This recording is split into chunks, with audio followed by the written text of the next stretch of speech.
안녕하십니까. 알파스트리트 파트너스입니다. 2025년 3월 27일 목요일 마감 시장 보겠습니다.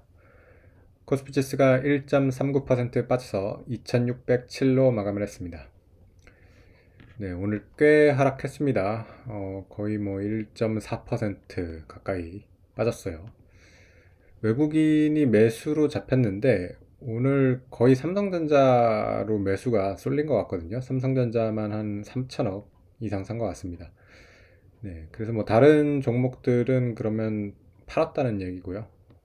그래서 외국인이 매수가 약간 잡혔는데도 지수는 생각보다 크게 빠졌습니다. 어제 이제 미국 증시 또 나스닥이 꽤 폭락을 했어요. 2%가 넘게 빠졌고요. 다우는 0.3%니까 선방을 하긴 했는데, 나스닥이 또 말썽입니다. 그 트럼프가 계속해서 이 주식이 좀 못 올라가게 이렇게 뭐 하는 건지, 이 참 트럼프의 입이 무섭습니다. 자동차 25% 관세를 4월 3일부터 부과한다고 하는데, 이게 좀 시장에서는 약간 충격입니다. 왜냐하면 관세 안 할 거라는 얘기도 있었거든요. 근데 결국에는 하는 것 같습니다.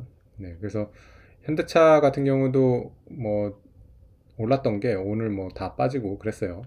그래서 확실히 이 관세 전쟁이 진짜 만만치 않다라는 것을 보여주고요.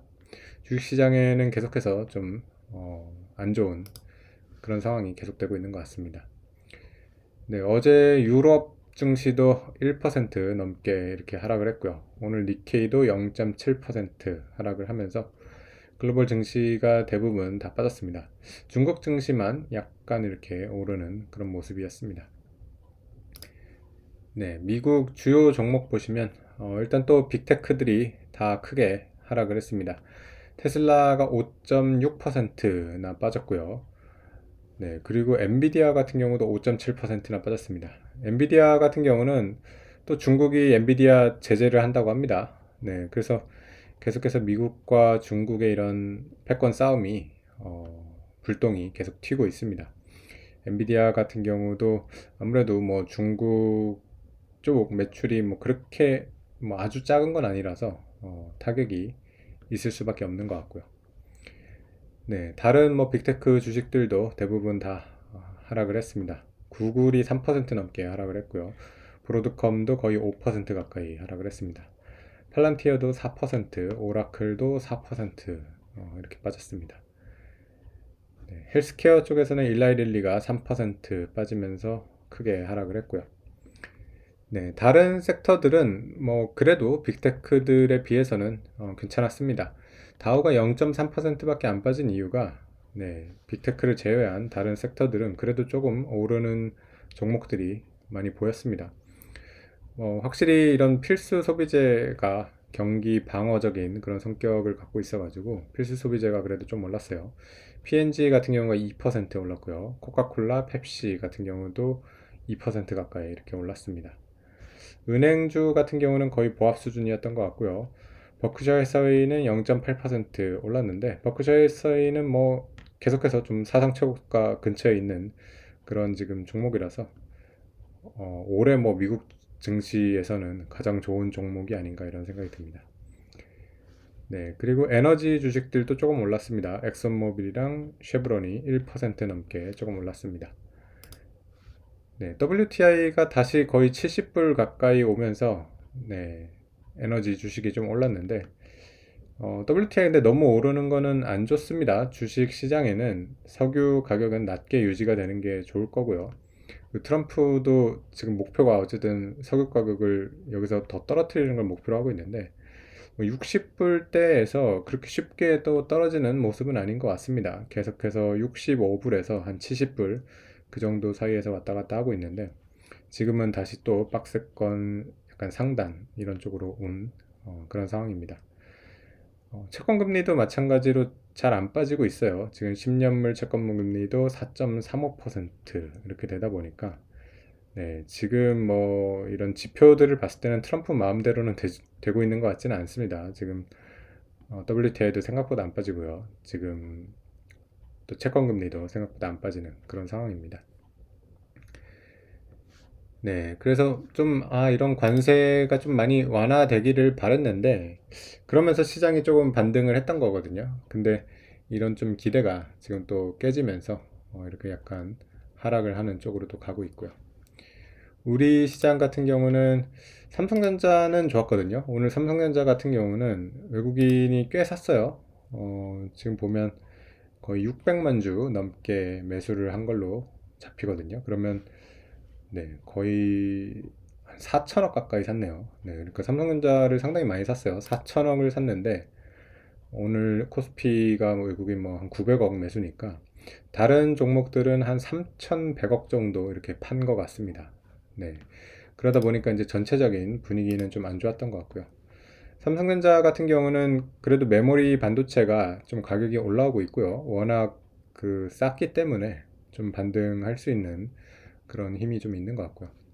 다른 이제 종목들이 대부분 다 빠졌습니다. 보면 오늘 하이닉스도 3%가 넘게 하락을 했고요.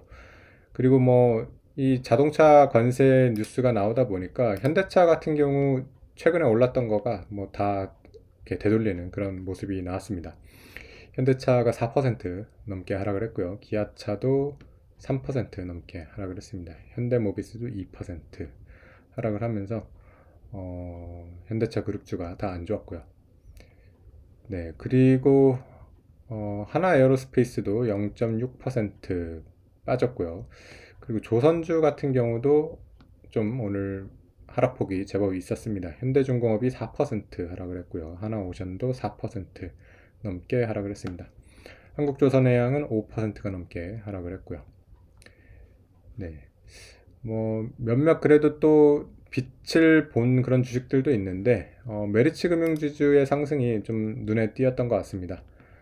저번에 이제 홈플러스 사태 이후로 사상 최고가에서 한 10% 조정이 나오면서 11만 원대로 이렇게 떨어지기도 했었는데 다시 바로 12만 원대로 이렇게 복귀하는 그런 모습입니다. 그래서 뭐 메리츠 금융지주 같은 경우는 뭐 상당히 지금 선방을 잘 하고 있다고 이렇게 보여지고요. 12만 원대도 그래도 나름 이렇게 잘 유지를 하고 있는 그런 모습인 것 같습니다. 네, 그리고 역시 우리나라 같은 경우도 경기 방어적인 성격을 갖고 있는 KTNG가 1.9% 정도 이렇게 올라왔고요. 네, 그리고 엔터가 그래도 좀 괜찮았습니다. 하이브가 플러스가 났어요. 1.2% 이렇게 상승을 했습니다. 하이브 같은 경우도 뭐 한 25만 원, 26만 원까지는 올라왔는데 여기서 지금 좀 횡보하는 그런 느낌이에요.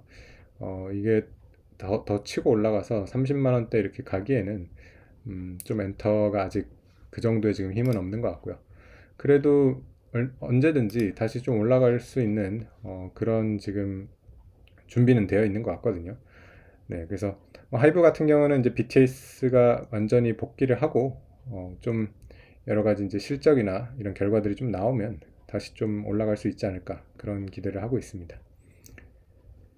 네, 그리고 오늘 또 크게 하락했던 종목이 현대일렉트릭 같은 경우는 8.7%나 하락을 하면서 뭐 엔비디아도 5% 넘게 하락을 하는 바람에 이런 AI 밸류체인 관련돼서 이런 변압기 주식들도 네, 꽤 크게 하락을 했습니다. 네, 그래서 우리 시장 같은 경우는 요 며칠 동안 거의 2650 요 선을 계속 못 넘고 있었거든요. 네, 이 선을 못 넘다니면 결국에는 이렇게 좀 큰 하락으로 이렇게 나오는 것 같고요. 네, 그래서 뭐 만약에 하락 추세로 다시 조금 전환이 된다고 하면 그래도 계속 저점을 이렇게 높여왔던 그런 상황이라서 뭐 한 2550 정도, 네, 이 정도에서 한번 그래도 또 바닥을 찍지 않을까 좀 그렇게 기대를 하고 있고요. 그 정도에서 좀 조정이 마무리되고 다시 또 상승 추세로 가면 그래도 괜찮은 그림이지 않을까 생각이 됩니다. 어쨌든 뭐 미국 증시도 그렇고 그런 식으로 반등을 하려면 좀 지금 시장이 우려하는 이런 관세 문제나 이런 것들이 좀 완화되는 모습이 나와야 될 것 같아요. 트럼프의 이런 성향상 일단은 세게 좀 때려놓고 그러고서 이제 협상을 통해 가지고 조금씩 그 완화를 하는 그런 그림이 나올 수도 있거든요. 네, 그렇게 되면 그래도 좀 시장이 반등을 할 수 있지 않을까. 네, 그렇게 생각을 하고 있습니다. 네, 오늘 시장은 여기까지 하겠습니다. 감사합니다.